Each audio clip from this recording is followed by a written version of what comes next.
இன்னும் சில நாட்களில் இஸ்லாமியருடைய புத்தாண்டு பிறக்கப் போகுது. இஸ்லாமுடைய புத்தாண்டை நாம் ஹிஜ்ரின்ட்டு அந்த காலத்தை கணக்கிடுகிறோம். வருடத்தை ஹிஜ்ரின்ட்டு நம்ம கணக்கெடுக்கிறோம். ஹிஜ்ரின்னா ஹிஜ்ரத்துன்னு அர்த்தம்.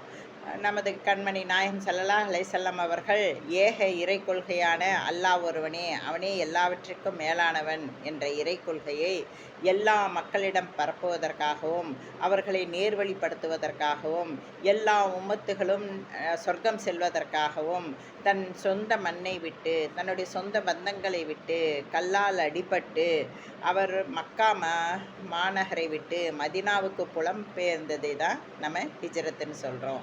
மக்காவிடமிருந்து மதினாவிற்கு சென்றதால் அது ஹிஜ்ரத்துன்ட்டு பேர்.